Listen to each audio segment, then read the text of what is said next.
But sadly no, kulit aku tuh tergolong clogged pore. Jadi maksud aku clogged prone.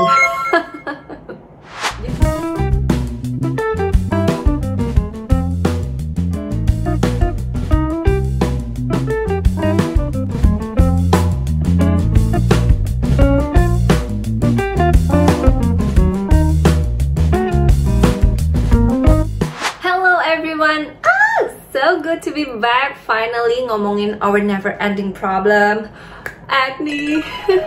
I'm really excited today karena akhirnya aku bisa bahas produk yang mengandung bahan aktif salicylic acid, which is great for oily and acne prone skin. Cause as you guys know, selama ini aku masih pakai prescription strength retinoid dari dokter kulit aku dalam bentuk adapalen, jadi aku nggak menambahkan other exfoliating produk yang terlalu harsh. Kali ini aku kombinasi di rutin aku karena alasan tertentu, nanti kalian nonton aja sampai habis ya. Nah, selama 2 bulanan belakangan ini, dari bulan Desember 2021, aku lagi cobain rangkaiannya Avoskin yang terbaru, Avoskin Miraculous Acne Solution Series. Terdiri dari Bubble Serum Infused Cleanser, Micro Serum Acne Spot Treatment, dan actually ada satu lagi, Overnight Liquid Ampoule Night Mask. Tapi karena aku udah nggak pakai sheet mask, aku nggak bisa review ya. Semua produk ini mengandung salicylic acid or BHA, exfoliant yang larut dalam lemak, jadi bisa membersihkan pori-pori kamu sampai ke dalamnya. Gak cuman kontrol produksi sebum aja, tapi mengangkat sebum dan kotoran tuh sampai ke dalam pori-pori. Selain itu juga berperan sebagai antibakteri dan anti-inflamasi, jadi bisa mengurangi peradangan kulit. Nah, sebelum masuk ke pembahasannya, aku mau update dulu nih breakout aku di tahun 2021. Actually, sepanjang 2021 dari awal sampai 3/4 itu kulitku fine banget, bener-bener terkontrol banget jerawatnya. Kalaupun ada, paling pas aku masa subur atau ya munculnya 1-2 aja, pokoknya aman, terkendali ya. Nah, tapi sejak Oktober 2021 aku mulai centil, pengen cobain ini, pengen cobain itu, dan culpritnya emang beneran ada beberapa produk. I wish kulitku badak ya, jadi bisa nyobain banyak produk, jadi bisa rekomendasiin ke kalian, but sadly no, kulit aku tuh tergolong clogged pore. Jadi maksud aku clogged prone.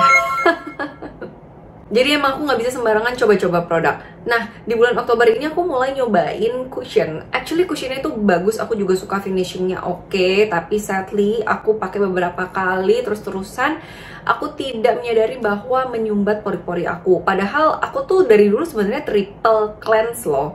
Jadi sabun muka untuk ngilangin makeup dulu, habis itu aku sabun muka lagi yang lebih mild, baru terakhir pakai micellar water, pakai kapas, pastiin udah nggak ada residu di hairline. Nah, sejak Oktober aku juga tetap triple cleansing, tapi ganti first cleansernya jadi yang oil atau base-nya balm, tapi tetap triple cleansing gitu loh. Jadi kayaknya kalau nggak cocok sama cleansernya agak aneh, karena intinya aku tuh selalu memastikan udah ter-remove sempurna lah waktu aku mau pakai skincare malam gitu. Jadi I guess nggak cocoknya sama cushionnya sih. Terus aku sempet juga kan pakai setting spray yang mattifying karena kulitku kan oily. Ternyata nggak cocok, jadi kayak muncul bintil-bintil merah kecil-kecil gitu, kayak iritasi sih. Nah, setelah aku lihat ingredientsnya ternyata mengandung alkohol tinggi. Terus aku sempet juga nggak cocok SPF. Kayaknya ini kasusnya clogging dan juga bikin iritasi, soalnya dia jadi muncul bintil-bintil putih ya, bernanah tapi kecil-kecil. Aku nggak pernah kulitku sampai kayak gitu sama sekali dari dulu, jadi aku lumayan shock. Padahal aku nyobain Pure Physical Sunscreen yang menurutku konsistensi dan tekstur dan finishingnya itu paling aku suka di antara yang lainnya, tapi ternyata tidak cocok. Bye. Terus berlanjut aja sampai ke tahun 2022 awal. Kan banyak perayaan, Christmas, dinner, birthday. Hampir tiap hari waktu itu aku makan makaroni skottel, ya langsung jedar lah, orang itu banyak telur sama dairy products-nya. Apalagi kalau aku konsumsi banyak pada saat masa subur, udah deh itu udah nightmare. Terus sempat cobain SPF lain yang hybrid, tapi juga nggak cocok ternyata, karena aku kasih coba temen aku, dia suka tapi dia juga jadi jerawatan. Akhirnya pelan-pelan udah mulai surut karena aku nggak pakai make up hampir seminggu gara-gara isoman. Ya, aku udah masuk ke tim positif. Actually, I'm still positive right now while filming this video. Tapi kayak udah sehat walafiat, nggak ada apa-apa sama sekali, cuma masih positif aja. Oke, sebelum aku bahas produknya and how I incorporate it in my skincare routine, aku mau disclaimer dulu supaya nggak ada salah paham di sini ya. As you guys know, dari 2018 sampai sekarang aku masih menggunakan retinoid. Sampai sekarang aku masih menggunakan prescription strength retinoid dalam bentuk adapalene. Tapi nggak setiap malam, jadi aku rotasi gitu, nanti aku ceritain ya. Buat yang ketinggalan tentang prescription strength retinoid, please check on my playlist. Aku mau ingetin juga ya, kalau kalian masih dalam masa perawatan di dokter kulit, turutin aja dokternya, dengerin kalau kamu misalnya nggak dibolehin pakai produk lain. It's for your own good actually, untuk meminimalisir ketidakcocokan kamu terhadap produk. Jadi kalau kamu mau tambahin apa, pastiin tanya dulu ke dokter kamu boleh atau enggaknya. Jadi jangan main di layer sendiri, apalagi dalam satu rutin kamu campur actives ini itu terus ternyata kamu pakai retinoid, itu bisa jadi iritasi banget. Karena retinoid sendiri tuh udah kenceng banget. Oke, kita bahas dari yang pertama, Bubble Infused Cleanser. Untuk cleansernya bahan aktifnya 1% salicylic acid dan 0,5% zinc PCA. Jadi cleanser ini bisa membersihkan kulit sampai ke dalam pori-pori. Jadi pori-pori juga bisa nampak lebih sopan ya kalau isinya nggak penuh. Mengandung green tea extract juga sebagai antioksidan dan anti-inflammatory.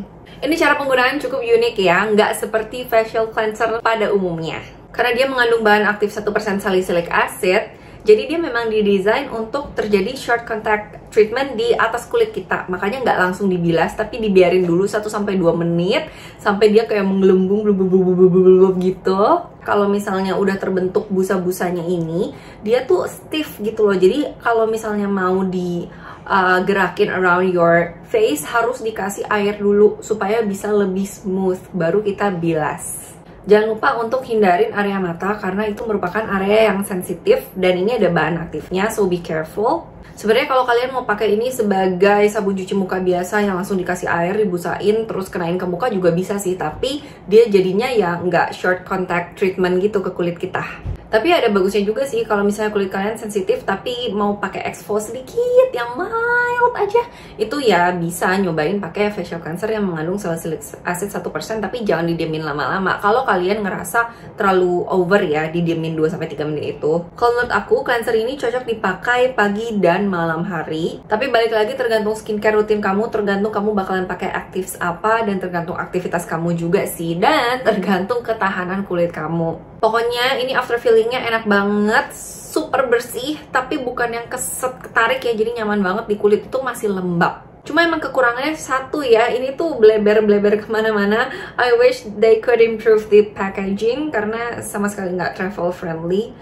Insecure gitu ya, bahwa dia walaupun dia nggak keluar sampai sini sih, cuman di dalamnya itu loh. Nah, yang kedua adalah Miraculous Acne Solution Serum. Ini mengandung 1,5% salicylic acid dan zinc PCA juga. Jadi kalau tadi cleansernya ini mengandung 1% salicylic acid, nah serumnya mengandung lebih tinggi 1,5% salicylic acid. Kalau serumnya ini mengandung sulfur dan juga tea tree, jadi bener-bener untuk acne prone skin deh. Selain bahan aktif untuk exfoliating dan juga regulating sebum, serum ini juga diperkaya dengan natural soothing extract seperti green tea and wintergreen, plus humectant juga seperti glycerin dan PGA. Jadi nggak cuma aktif combat jerawat, tapi serum ini juga diimbangi dengan hydrating and soothing ingredients. Dia juga free from drying alcohol loh. Jadi tetap gentle and suitable for sensitive skin. Ini menurut aku bau herbalnya cukup kenceng ya dibandingin sama si cleansernya. Tapi somehow wangi herbalnya ini nggak annoying sih. Kayak rasanya tuh malah jadi soothing gitu. Serum ini teksturnya cukup kental dan dia nggak 100% clear, jadi kayak ada keruh-keruh putihnya sedikit. Spreadability-nya juga bagus, smooth banget untuk disebarin ke seluruh permukaan kulit. Biasanya aku drop di 3 titik, di pipi kanan, di dahi, dan juga di pipi kiri. Kalau kalian pakainya sebanyak aku kayak gini, finishingnya sedikit lengket di awal, tapi nanti untuk dry down-nya mungkin sekitar 5 menitan, akhirnya finishingnya tuh bakalan satin-satin matte gitu kok, nggak lengket.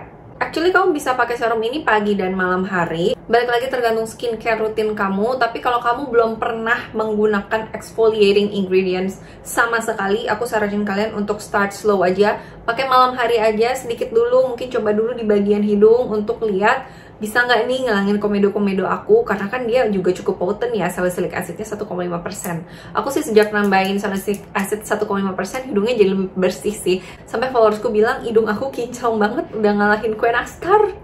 Jadi aku saranin untuk pemula yang belum pernah exfoliating sama sekali, seminggu 3 kali dulu, terus bisa jadi 4 kali, bisa jadi 5 kali, akhirnya bisa setiap malam kalau perlu. Sebenarnya sih nggak semua orang butuh eksfoliasi tiap hari sih, tergantung kulitnya masing-masing juga. Kalau kamu udah ketemu sunscreen yang cocok, pakai sunscreen ya pagi-pagi ya, kalau udah exfoliating malamnya. Nah, yang terakhir adalah spot treatmentnya. Actually, this is the first acne spot treatment dari Avoskin, if I'm not mistaken. Jadi si cleansernya ini mengandung bahan aktif 1% salicylic acid. Nah, si serum dan acne spot treatment yang mengandung 1,5% salicylic acid. Jadi lebih potent ya. Dan bedanya lagi, kalau acne spot treatment ini diperkaya dengan retinol dan kalamin. Dan diperkaya juga dengan natural ingredients seperti spirulina, tea tree, wintergreen, dan juga ekstrak kunyit. As you guys can see, warnanya ini kuning ya, lumayan kuning. Jadi si acne spot treatment ini benar-benar perpaduan bahan-bahan yang efektif untuk melawan acne, mengurangi kemerahan dan peradangan, meminimalisir bekas, dan juga mempercepat pemulihan luka bekas jerawatnya. Teksturnya sendiri lumayan thick dan a bit hard to blend menurut aku, jadi aku lebih suka dia ditotolin begitu aja sih, jendul gitu, nggak diratain. Tapi sebenarnya kalian bisa ratain sih dengan sedikit effort. Kalau misalnya kalian mau pakai siang hari under makeup,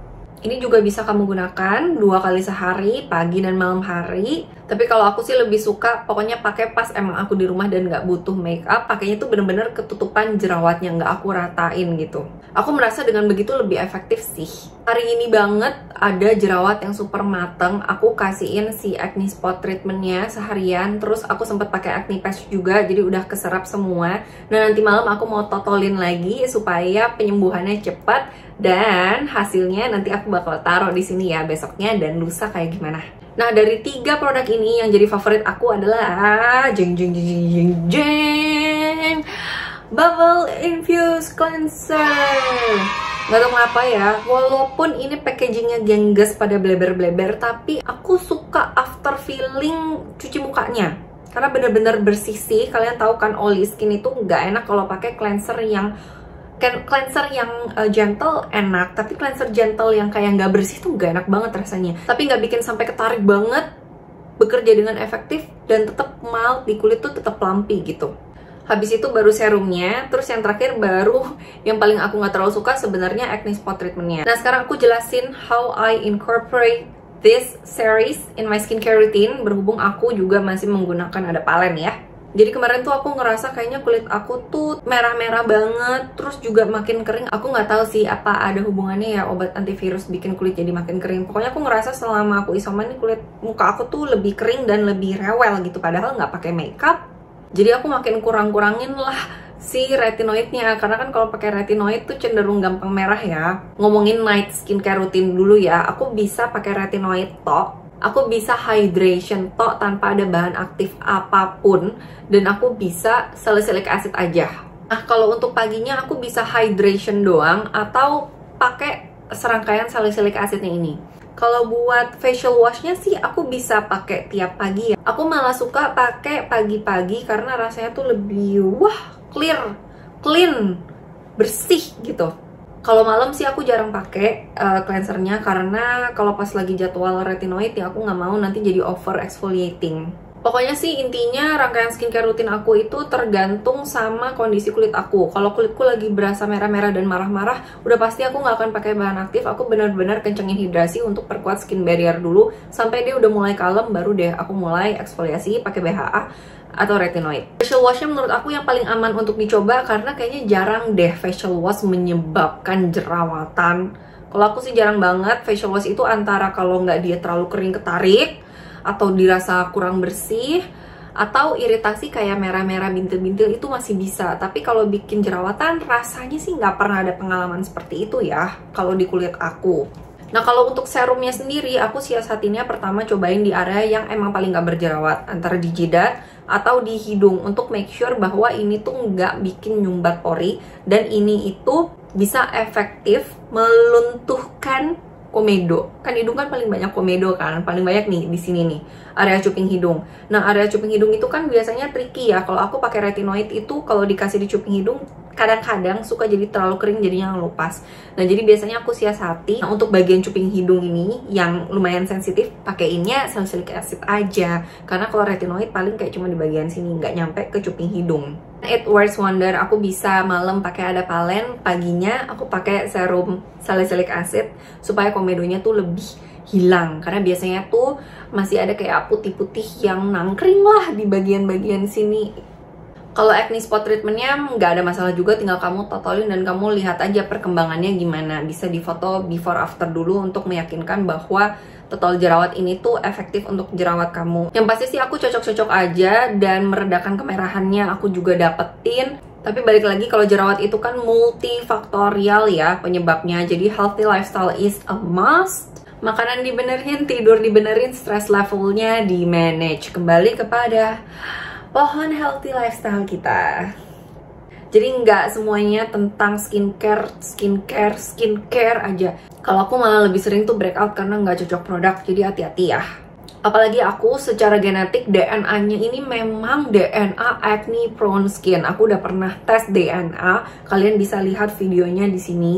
Jadi emang aku harus ekstra hati-hati dan jangan lapar mata nyobain produk-produk yang lagi ngehits. Usahain cobanya tuh satu-satu ya. Aku sampai sekarang masih suka keceles sih. Namanya juga manusia ya, penuh godaan gitu dunia.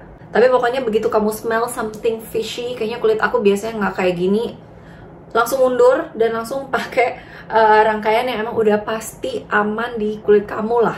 Alright, so that's it for today. Thank you so much for watching. I hope you guys enjoy the video. Semangat yang masih berkutat dengan jerawat. Aku juga sampai sekarang masih on and off. So I'll see you soon. Bye!